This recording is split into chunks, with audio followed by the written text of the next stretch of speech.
Frères et sœurs en Jésus-Christ, je vous retrouve cette fois-ci pour la vidéo numéro 99. Soyez bénis. Au-delà de tout ce que je peux souhaiter pour chacune et chacun d'entre vous, comme j'ai coutume de vous le dire souvent, mais je le pense de tout mon cœur. Que cette bénédiction vous soit envoyée, que vous ayez aussi la sagesse d'apprendre à la recevoir.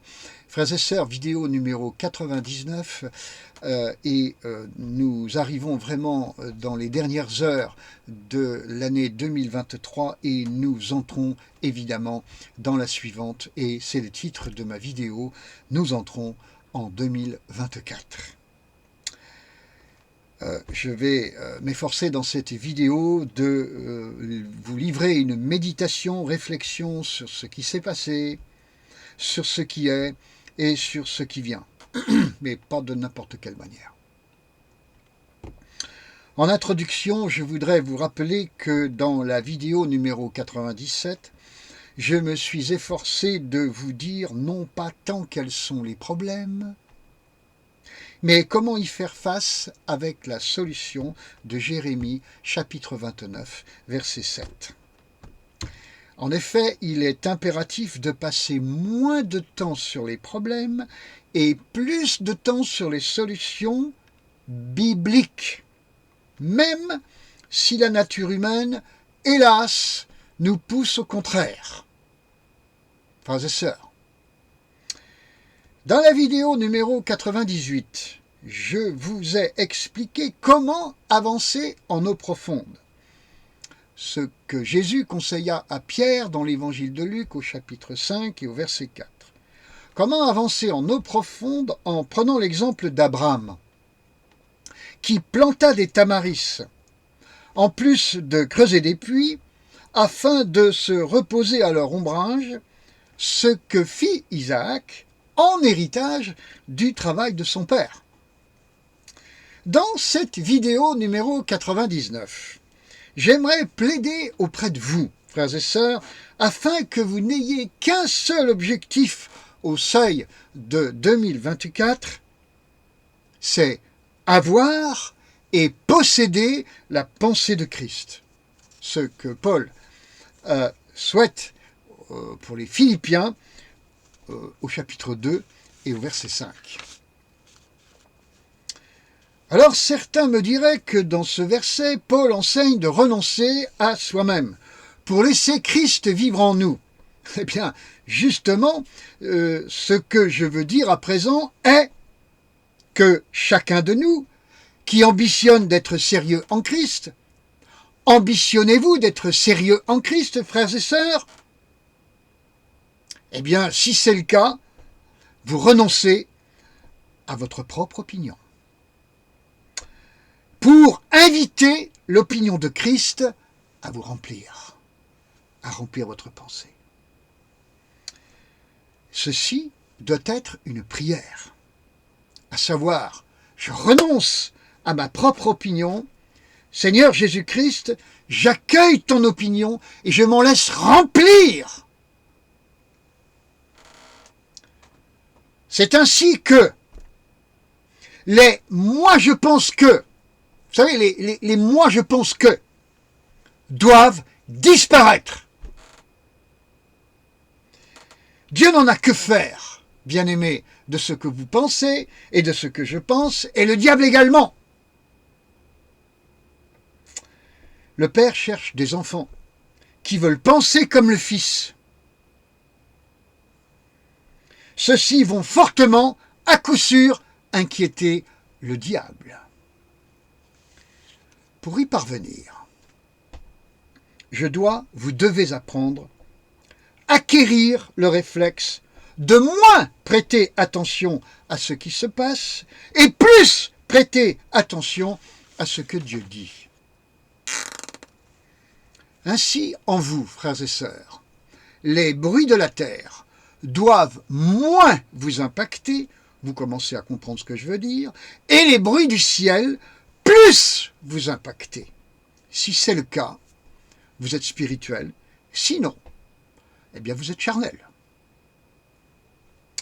Ainsi, je vais résolument proclamer en moi ma soumission au Saint-Esprit, et ensuite me plonger dans la parole de Dieu, et c'est alors qu'elle me parlera, mais avec la voix du Saint-Esprit. A contrario, il y a tellement d'enfants de Dieu et de ministères qui se plongent dans la Bible, mais en écoutant leur voix personnelle. Et depuis le haut de leur culture entassée, depuis tant de temps. Je ne suis pas là, et vous non plus, pour exister aux yeux des hommes. Vous non plus, vous n'êtes pas là pour exister aux yeux des hommes. Nous sommes là pour suivre Christ humblement et pour faire exister Christ par la personne du Saint-Esprit en nous. Mais qui est soucieux de Christ en lui? Qui?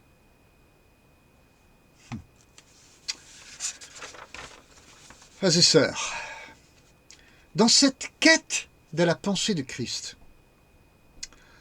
dont je veux qu'elle soit la colonne vertébrale de mon propos et de cette vidéo numéro 99, permettez-moi de vous emmener dans les psaumes 1 et 2.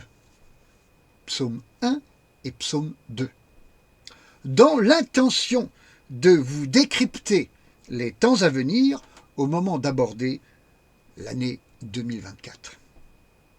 Le psaume 1 au verset 1 parle du conseil des méchants. Et le verset 2 parle de la loi de l'Éternel. Le psalmiste oppose celui qui marche selon le conseil des méchants à celui qui trouve son plaisir dans la loi de l'Éternel et y médite jour et nuit. Le premier est impacté par le conseil des méchants, le second est impacté par la loi de l'Éternel. Le verset 3 nous dit que le second sera dans la victoire. Le verset 4 nous dit que le premier sera dans la défaite. J'espère que vous me suivez. Et le verset 5 nous parle du triage final entre ceux qui écoutent la terre et ceux qui écoutent le ciel.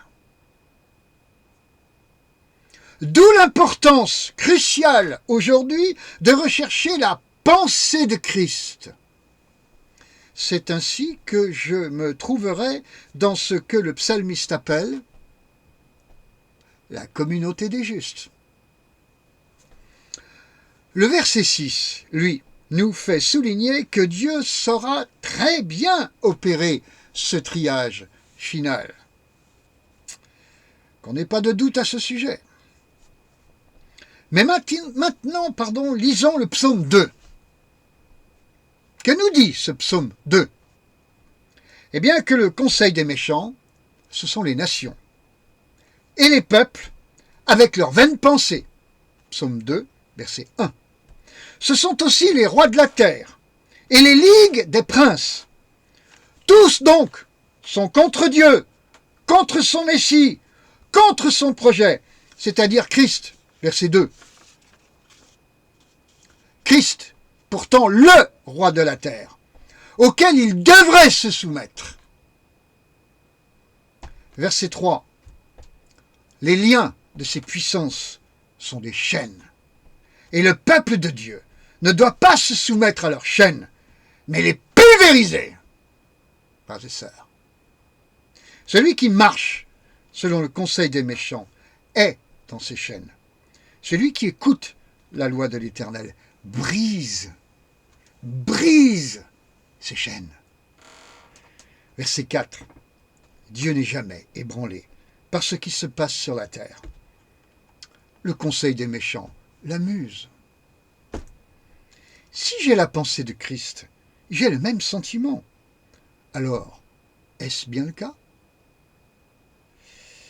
Verset 5 du psaume 2.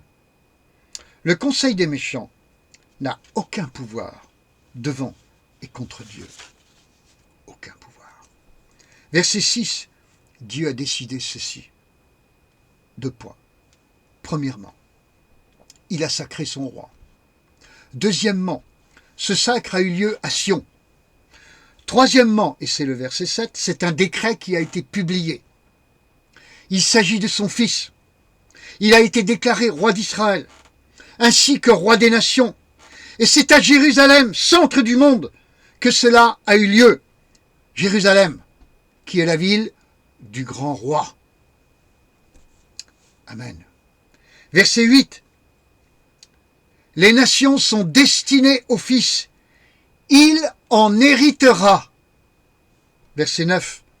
Elles vont néanmoins être réduites en miettes pour apprendre qui est le chef et qui doit se soumettre à qui. Verset 10.